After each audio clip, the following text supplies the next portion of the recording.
Nathalie était assise au rassemblement familial, sirotant sa boisson, lorsque son frère se leva soudainement et déclara « Maman et papa ont décidé que je devrais emménager dans ta maison. » Elle prit une autre gorgée et répondit nonchalamment « C'est drôle, parce que je l'ai vendu la semaine dernière. » Sa mâchoire tomba alors qu'elle lui tendait les documents. Les réunions de famille chez Nathalie n'étaient pas des occasions joyeuses. C'étaient des obligations. 2 fois par an, tout le monde se retrouvait chez leurs parents. Une fois pour Noël et une fois pour l'anniversaire de leur mère. C'était une tradition forcée, qu'elle avait tolérée pendant des années. Mais cette année, c'était l'année où elle en avait assez. Un peu de contexte, Nathalie était l'aînée et son jeune frère, Hilary, avait été l'enfant chéri depuis sa naissance. C'était le genre de personne qui pouvait mettre le feu à la maison et leurs parents gronderaient les pompiers de ne pas être arrivés plus tôt. Pendant ce temps, elle avait été une fois punie pour avoir eu un A au lieu d'un A+. Hilary n'avait jamais gardé un emploi plus de 6 mois. À 34 ans, ils vivaient toujours chez leurs parents. Sans contribuer d'un seul dollar. Pas de loyer, pas de courses, même pas de tâches ménagères. Leurs parents le pouponnaient tout en s'appuyant constamment sur Nathalie. Que ce soit pour emprunter de l'argent, réparer des choses dans la maison ou jouer les thérapeutes chaque fois qu'Hilary se faisait larguer par sa dernière petite amie. Mais cette année, cette année était différente. Quelques mois avant ce rassemblement particulier, Nathalie eut une révélation. Elle en avait fini. Fini d'être leur filet de sécurité, fini d'être le plan de secours pour leur fils prodige. Alors elle a agi. L'une de ses actions, vendre sa maison. Nathalie arriva à la réunion de famille en sentant déjà que quelque chose se tramait. Sa mère était pratiquement rayonnante et Hilary arborait ce sourire suffisant comme s'il venait de gagner à la loterie. Au milieu du dîner, leur père se racla la gorge, donnant un coup de coude à Hilary. Un mauvais pressentiment lui parcourut l'échine. Elle savait qu'elle n'allait pas aimer ce qui allait suivre. Hilary se leva son verre et, avec un immense sourire, annonça « Donc, maman et papa ont décidé que je devrais emménager dans ta maison. » Silence. Nathalie le fixa, sa fourchette figée à mi-chemin de sa bouche. Sa mère frappa dans ses mains. « Oui, comme tu voyages toujours pour le travail, il est logique qu'Hilary y vive au lieu de gaspiller de l'argent en loyer. Soyons clairs. » Il ne lui avait jamais demandé, jamais mentionné, jamais même fait allusion. Ils avaient simplement décidé entre eux que sa maison était désormais la nouvelle garçonnière d'Hilary. Nathalie posa calmement sa fourchette, attrapa son vin, but une gorgée et, sur le ton le plus désinvolte, dit « C'est drôle, parce que je l'ai vendu la semaine dernière. » L'expression suffisante d'Hilary disparut. Le visage de sa mère pâlit. Son père s'étouffa avec sa boisson. « Quoi ?» réussit enfin à dire sa mère. « J'ai vendu la maison. » Répéta Nathalie, sortant une épaisse enveloppe de son sac. Elle la fit glisser sur la table vers Hilary. « Et comme je savais que vous essaieriez quelque chose comme ça, j'ai même apporté la preuve. C'est le contrat de vente finalisé. » Hilary déchira l'enveloppe, parcourant le document avec horreur. « Non, non, non. Tu ne peux pas faire ça. Je devais emménager. Maman et papa ont dit. Maman et papa ne possèdent pas ma maison. » Dit Nathalie, tournant maintenant son attention vers ses parents. « Et toi non plus. » Sa mère se mit immédiatement à pleurer. « Comment as-tu pu faire ça? Ton frère a besoin d'un endroit où vivre. » Nathalie haussa les épaules. « Il a 34 ans. Il peut se débrouiller. » Hilary jeta les papiers sur la table. « Tu peux juste acheter un autre endroit. Laisse-moi emménager jusque-là. » Nathalie rit, un rire sincère. « Tu t'attends à ce que j'achète une autre maison juste parce que tu as besoin d'un endroit où crécher? Tu t'entends parler? Mais non. » Elle se leva. « Ce n'est pas mon problème. » C'est alors que son père, qui était resté silencieux jusqu'à présent, prit enfin la parole. « C'était égoïste, Nathalie. Tu sais que ton frère n'a pas autant de succès que toi. » « Je sais, » dit-elle en attrapant son manteau. « Mais c'est parce qu'il n'a jamais eu à l'être. Parce que vous deux continuez de le couvrir. » Et sur ce, elle sortit. Les semaines suivantes furent merveilleuses. Hilary fit une crise de nerfs monumentale. Il alla à la maison et frappa à la porte, pour trouver un charmant couple de retraités y vivant. Il leur cria dessus à propos de sa maison et se fit escorter hors de la propriété. Ses parents appelèrent, exigeant qu'elle répare ça. Elle les bloqua. Puis la famille élargie s'en mêla. Les appels, les messages, affluèrent. Hilary est sans abri à cause de toi. Tes parents ont le cœur brisé. Tu aurais dû leur dire avant. Ce n'était qu'une maison. Tu aurais pu la donner à ton frère. Nathalie les ignora tous. Finalement, la nouvelle se répandit qu'Hilary avait emménagé dans le sous-sol de leurs parents. Un homme de 34 ans dormant sur un canapé dans la maison qu'il n'avait jamais eu à quitter en premier lieu. Le karma. Quant à Nathalie, elle prit son argent et partit pour de longues vacances. Et elle n'avait pas l'intention de revenir de sitôt. Elle pensait que c'était la fin de l'histoire. Elle pensait avoir fait sa grande sortie, s'être lavé les mains de leurs bêtises, et pouvoir continuer sa vie. Mais non. Hilary et ses parents ne faisaient que commencer. Une semaine après le début de ses vacances, elle reçut un appel d'un numéro masqué. Elle les ignorait habituellement, mais quelque chose lui dit de décrocher. « Où diable es-tu » C'était sa mère, sa voix stridente. « Nous essayons de te joindre depuis des jours. » Nathalie soupira. « Maman, je vous ai tous bloqués pour une raison. »« Tu n'as pas le droit, » cria-t-elle. « Sais-tu ce que tu as fait ?» Hilary souffre. Nathalie mit le téléphone sur haut-parleur et retourna siroter sa boisson, se prélassant sur le balcon de sa location en bord de mer. « Oh oui ? Qu'est-ce qu'il fait maintenant » demanda-t-elle, la voix calme. « Il s'est fait expulser » dit sa mère. Nathalie cligna des yeux. « Expulsé de votre maison ?» Sa mère laissa échapper un soupir dramatique, comme si elle avait été personnellement victime de ses actions. « Oui, il a eu des problèmes et nous avons dû lui demander de partir. C'est entièrement de ta faute. » Nathalie retint un rire. « Comment est-ce de ma faute si vous l'avez mis dehors ? Tu l'as mis dans une mauvaise situation. » Elle roula des yeux. « D'accord, qu'est-ce qu'il a fait ?» Silence. Puis, à contre-cœur, sa mère dit. « Il a fait grimper nos cartes de crédit. Nous lui avions dit que c'était juste pour les urgences, mais il les a toutes maximisées. » Nathalie faillit s'étouffer avec sa boisson. « Attends, vous lui avez donné des cartes de crédit ? Mon Dieu, mais vous êtes stupide à ce point. Ne me parle pas comme ça. Alors arrête d'agir comme si je te devais quelque chose. » Sa mère prit une profonde inspiration et Nathalie pouvait pratiquement l'entendre se recomposer mentalement avant de parler à nouveau. « Écoute, nous avons besoin de ton aide. Ton père et moi, nous ne nous en sortons pas bien financièrement. Hilary n'a nulle part où aller. Tu dois arranger ça. Non, vous devez arranger ça. Laisse-le simplement rester avec toi un moment. Il ne posera aucun problème. C'est ta famille. » Nathalie rit. « Je suis partie. Je veux dire, à ce stade, que pouvais-je faire d'autre ? Oh, tu penses que je vis encore quelque part que tu connais ? Demanda-t-elle, amusée. C'est adorable. Sa mère haleta. Que veux-tu dire ? J'ai déménagé. Un autre silence. Où ? Demanda sa mère, sa voix acérée de suspicion. Tu aimerais bien le savoir. Nathalie raccrocha. Ignorer sa famille n'était pas aussi facile qu'elle l'avait pensé. Il ne laissait pas simplement tomber. Hilary, en particulier, n'avait aucune intention de passer à autre chose. Au début, ce n'était que des appels de numéros inconnus. Des dizaines par jour. Puis des emails provenant de comptes jetables. Elle les ignora tous. Puis ça a dégénéré. Un jour, elle reçut une notification de sa banque. Quelqu'un avait essayé d'accéder à son compte. Elle verrouilla tout immédiatement, changea les mots de passe, activa l'authentification à 2 facteurs. Mais quelque chose n'allait pas. Le lendemain matin, son téléphone vibra avec un email de son agent immobilier. « Bonjour, je confirme juste votre demande de changement d'adresse. » Mais qu'est-ce que c'est que ce bordel ? Elle appela immédiatement. Quelle demande ? Son agent immobilier expliqua que quelqu'un avait appelé en se faisant passer pour elle et avait demandé sa nouvelle adresse.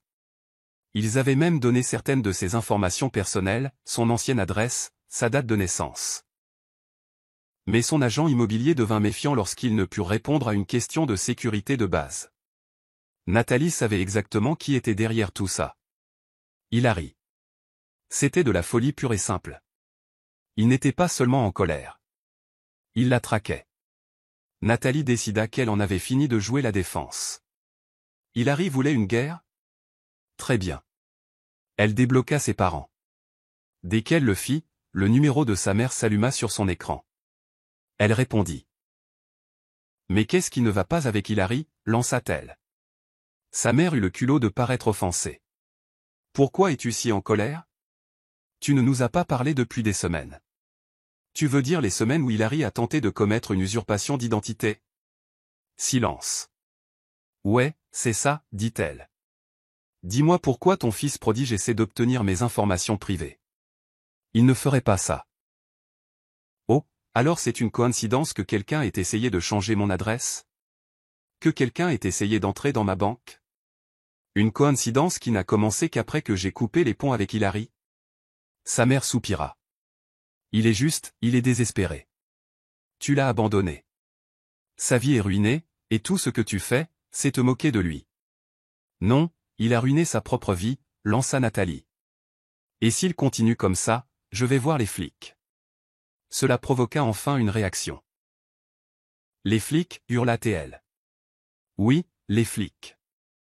J'ai des preuves. Alors dis à ton petit garçon de reculer, ou je m'assurerai qu'il passe du bon temps derrière les barreaux.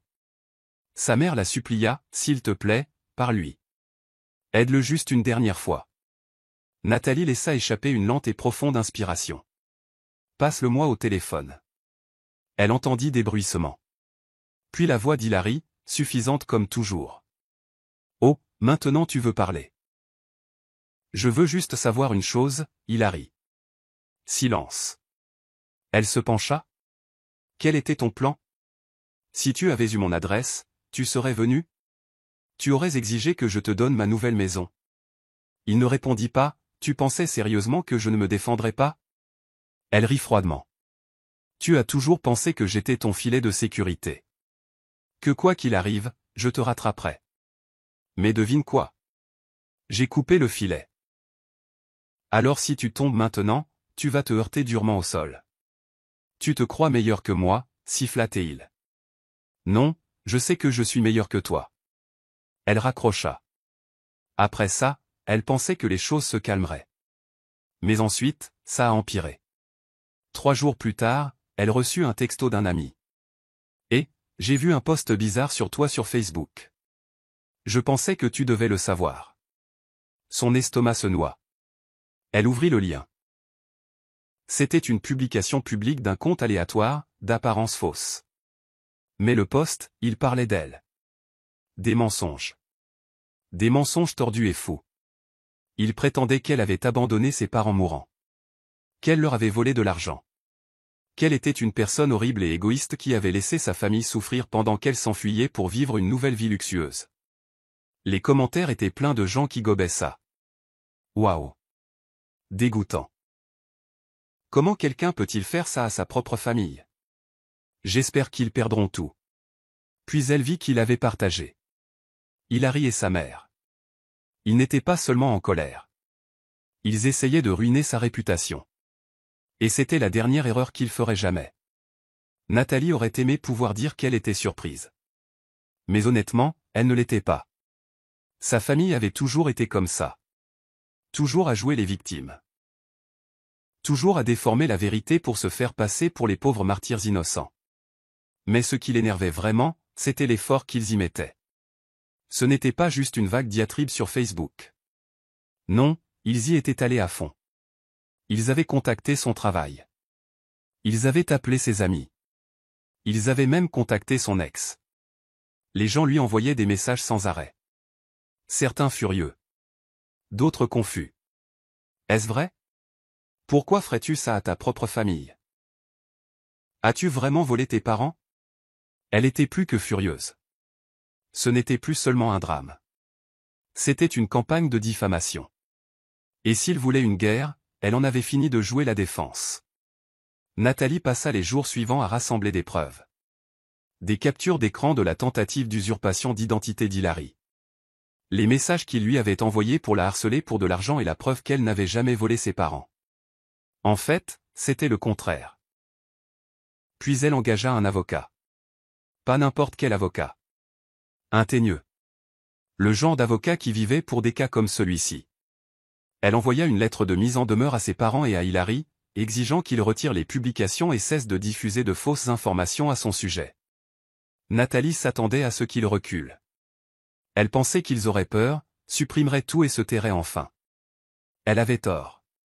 Au lieu de cela, Hilary en remit une couche. Une semaine plus tard, elle reçut une véritable assignation par la poste. Ses parents et Hilary la poursuivaient en justice. Elle fixa les papiers, complètement abasourdie. Ils réclamaient des dommages pour détresse émotionnelle. Qu'elle les avait abandonnés. Qu'elle les avait financièrement abusés. Qu'elle les avait laissés dans le dénuement pendant qu'elle menait un style de vie somptueux. Nathalie resta assise là, tenant les papiers, essayant de ne pas rire de la pure folie de la situation. Il n'avait aucun dossier. Absolument aucun. Mais il comptait sur une chose, qu'elle aurait trop peur pour se défendre. Grosse erreur. La première audience fut un désastre pour eux. Hilary se présenta dans un costume qui ne lui allait pas, ressemblant à un enfant jouant à se déguiser. Ses parents étaient assis à côté de lui, les larmes de crocodile prêtes. Leur avocat était un type bas de gamme, bon marché, qui avait clairement pris leur cas juste pour le chèque. Son avocat les a démolis. Ils ont présenté des dossiers financiers prouvant qu'elle n'avait jamais volé un centime. Des captures d'écran d'Hilary la harcelant pour de l'argent. La preuve de la tentative d'usurpation d'identité. Le juge jeta un coup d'œil au désordre devant lui et dit en gros, « Vous vous moquez de moi ». L'affaire fut classée sans suite. Hilary perdit les pédales. « Ce n'est pas juste », cria-t-il dans la salle d'audience. « Elle a ruiné ma vie. » Le juge le foudroya du regard. « Monsieur, si vous ne vous calmez pas, vous serez accusé d'outrage à la cour. » Et c'est ainsi que le grand plan de vengeance de sa famille leur explosa au visage. Mais Nathalie n'en avait pas fini. Le lendemain, elle les poursuivit à son tour pour diffamation, pour détresse émotionnelle, pour harcèlement. Hilary ne le prit pas au sérieux. Il se moqua du procès, convaincu qu'elle bluffait, jusqu'à ce que le tribunal statue en sa faveur. Elle gagna un dédommagement à 5 chiffres.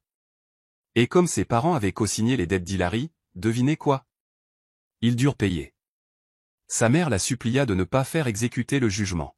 « Je suis ta mère », sanglota-t-elle. « S'il te plaît, ne fais pas ça. Tu aurais dû y penser avant d'aider Hilary à essayer de détruire ma vie, » dit froidement Nathalie. Sa mère lui cria dessus, la traita de sans cœur. Mais elle s'en fichait. Elle s'assura que chaque centime soit recouvré. Hilary était fauchée. Ses parents étaient financièrement ruinés. Et Nathalie, elle prit son argent et ne regarda jamais en arrière. Mais des mois plus tard, elle reçut un email d'Hilary. L'objet, tu as gagné. Mais tu devrais savoir quelque chose. Elle faillit ne pas l'ouvrir. Mais la curiosité l'emporta. L'email était court. Maman et papa m'ont menti à moi aussi. Ils m'ont dit qu'ils avaient mis en place un héritage pour moi. Que si j'attendais, je serais pris en charge. Ils n'ont jamais économisé un sou. J'étais censé avoir la maison. Ta maison. C'est pourquoi ils m'ont poussé à emménager. Parce qu'ils avaient besoin que tu la gardes pour que j'aie quelque chose. Nathalie fixa l'écran, son cœur battant la chamade. Puis vint le coup de grâce. Ils sont très endettés. Pas seulement à cause du procès. Ils doivent de l'argent à des gens, de mauvaises personnes.